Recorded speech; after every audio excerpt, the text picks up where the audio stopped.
Hey guys, let's get more news about Steelers, but first, don't forget to subscribe to the channel and leave a like. Bill Cowher and former NFL GM send Steelers warnings on signing Aaron Rodgers.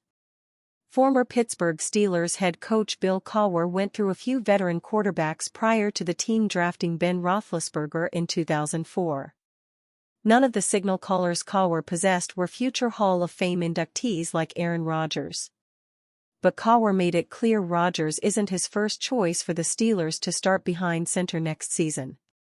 Cowher explained why and added a warning about the team potentially signing Rodgers while appearing on the Dan Patrick Show. Does he really want to play?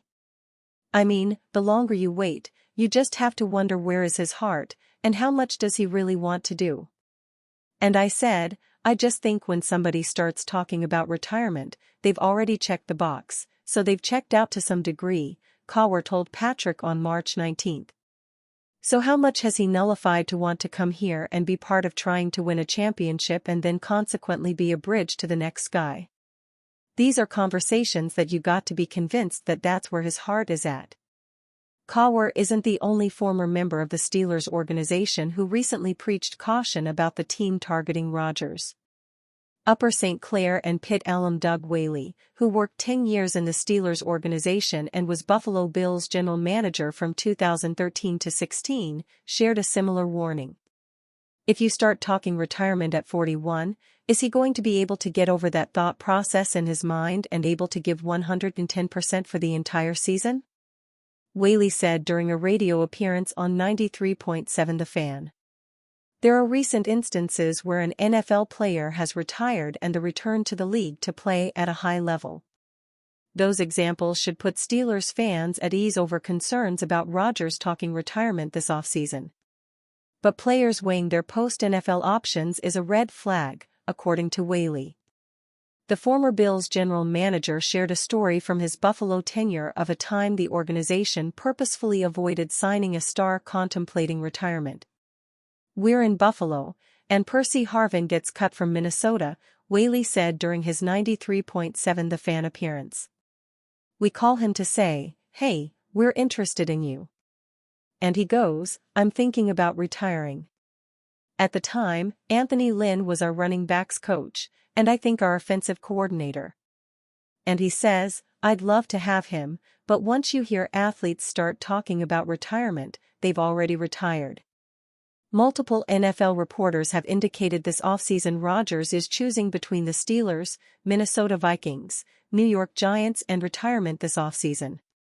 The Vikings and Giants could potentially still be options for Rodgers down the road, but both organizations have signaled within the last week that they are not interested in bringing in Rodgers right now. That has left the Steelers as the front-runners for Rodgers if he continues his career. NFL Network's Tom Pelissero reported on March 21 Rodgers visited the Pittsburgh facility but left without signing a contract. With no other teams currently courting Rodgers, it will be interesting to see if it becomes more concerning if Rodgers continues to contemplate his future. Should the veteran quarterback not ink a deal with Pittsburgh soon, that could be another indication he is seriously considering retirement. Pittsburgh Steelers beat out multiple Super Bowl contenders to land All-Pro cornerback. The Pittsburgh Steelers signing Darius Slay seemed like a long time coming. Slay had talked about the Steelers' interest in him multiple times over his career, but a one-year, $10 million deal that was fully guaranteed signaled the right time for Slay to come to Pittsburgh. Mike Tomlin, one of the best coaches in the NFL, man, Slay said on his podcast, Big Play Slay in 2024. What's so crazy is I almost was going to them, too. They hit me up, too. TJ Watt text me, Cam Hayward text me, and they talked about me coming there. Before I ever got to make a decision, they signed Pat Pete, so they kind of chilled out for a minute. But I was almost a Pittsburgh Steeler as well. Now, he gets to play for Mike Tomlin. However, it was not that easy for Slay to sign with the Steelers. After his release from the Philadelphia Eagles, not only did the Eagles try to get back on a cheap deal, but multiple other playoff teams circled around Slay, trying to sign him. I had some teams call, Slay said. I had some great teams interested. Buffalo was interested. Detroit was. Arizona was. Even the Giants was. The Colts were, I think, for sure. And, of course, Pittsburgh. Slay has 1, maybe 2 years left in him at 34 years old. The Steelers add him to a cornerback room that has struggled to find consistency over the years. Now, with Slay in the fold, they hope that can be changed. Slay should be an excellent mentor to a room that has needed it amid rocky play. Slay gets to play in a scheme he is comfortable in under defensive coordinator Teryl Austin. Slay played in Vic Fangio's heavy quarter scheme while with the Eagles, and will now be switching to more of a cover 3 and man coverage scheme. Pittsburgh wants to win a playoff game this year, and they are looking to the improvement of Slay over other secondary players they let walk to make that difference. Blockbuster trade proposal sends Steelers physically gifted QB. With the Pittsburgh Steelers continuing to wait for a decision from veteran Aaron Rodgers, speculation has continued on whether the Steelers could consider a blockbuster move to land a quarterback in the 2025 NFL Draft. Alabama quarterback Jalenl Milroe has become one of the more popular possible targets. That possibility arose again in an NFL mock draft from Pro Football Sports Network's Ben Rolfe on March 22. Rolfe proposed the Steelers trade their 2025 third and fourth round selections along with 2 2026 Day 2 picks to the Dallas Cowboys for number 44 overall this year. Then at number 44, Rolfe predicted the Steelers to grab Milroe. With no second-round pick, the Steelers would have to pay a high price to move up and select Milroe in this mock draft, wrote Rolfe. Milroe may be the most physically gifted quarterback in this class, but there is enough concern that he is unlikely to be a first-round pick.